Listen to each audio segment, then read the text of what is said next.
haiwezekani kumlea mtoto isipokuwa kwa nguzo tatu ambazo milele hazitokuja kubadilika.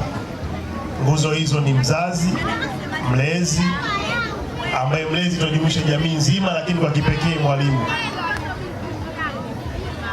Kukiwa upande mmoja tu wa hizi nguzo tatu umeyumba, mtoto hawezi kufikia malengo.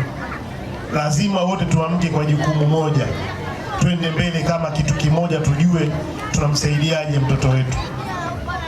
Leo ndugu zangu, sana sana hii niwaambie wazazi tumekuwa tukitamani kuona watoto zetu wana faraja muda wote. Unamlea mwanao, unamkanya, unamfundisha, usikubali kuonewa. Mtoto akionewa anaenda kwa mwalimu, umekuwa mkali kama mbogo. Mtoto wako akigombana mtoto wa jirani, unachukua upande wako moja kwa moja. Haya ni mapenzi. Lakini kuikuza jamii lazima uvae viatu vyote, miguu yote miwili.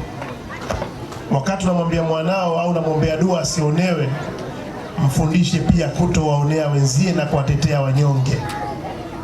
Inawezekana mwanao aonewi, lakini yeye ndio muoneaji wa wenzie. Kwa tukumbuke kwamba shilingi na pande zote mbili.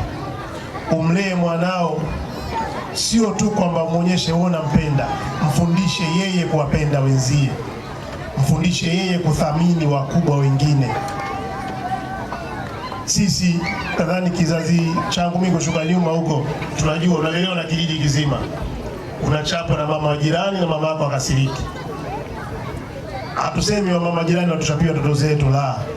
Lakini tuwe tayari kuona mtoto wetu anaadhibiwa na kukumbushwa na kuelimishwa na jamii nzima iliyomzunguka, na nikuhakikishia atakuwa kwa mtoto bora kabisa. Kwa nafasi ya kipekee kabisa niwakumbushe ndugu zangu, leo hii tuna dira ya maendeleo ya taifa 2050. Kwenye dira yetu tumekumbushwa kabisa na tunaambiwa kwamba ili kufikia dira 2050 tunataka tujenge Tanzania yenye watu wenye afya, elimu, ujuzi na maadili.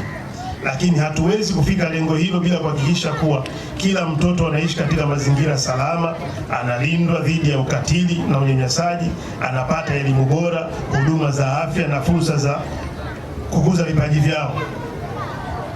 Usalama wa mtoto na vyote nilivyovisema hapa ni muhimu kwa dira hii, kwa sababu tunategemea 2050 ndugu zangu, sisi wa meza kuu huku na wengine, itakuwa sio vita yetu tena. Itakuwa taifa tumelikabidhi mikononi mwa hawa mabwana, hawa matajiri zetu. Kwa lazima tuandalie mazingira, muda ukifika waweze kuliendeleza gurudumu hili. Tunafanya ni utamaduni ambao tunauendeleza kuutekeleza, ikiwa ni kumbukizi ya matukio yaliyotokea mwaka 1976 katika kitongoji cha Soweto kule mjini Afrika Kusini, baada ya watoto kuuawa kwa wingi. Zaidi ya watoto 100 waliuawa, na kutokea hapo serikali na jumuiya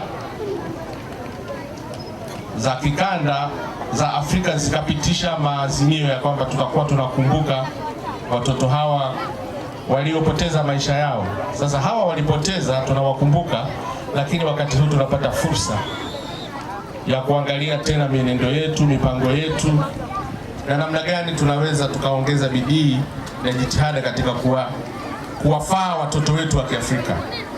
Kama baadhi ya vijana na watoto walivyoonyesha, mtoto wa Kiafrika ni mtoto unique.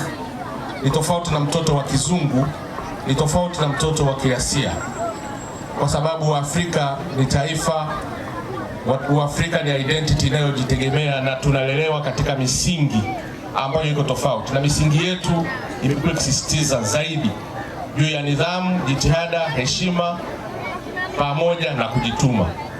Na ndio maana watoto hawa wamejitokeza kwa wingi leo kufika hapa kwa ajili ya kufanya sherehe. Kwao ni sherehe, lakini kwetu sisi viongozi, sisi wazazi, tunapata wasaa wa kuangalia tena miafaka, kutengeneza miafaka mingine ambayo inalenga kuboresha utendaji wa afua zinazowalenga na kuwasaidia watoto wetu.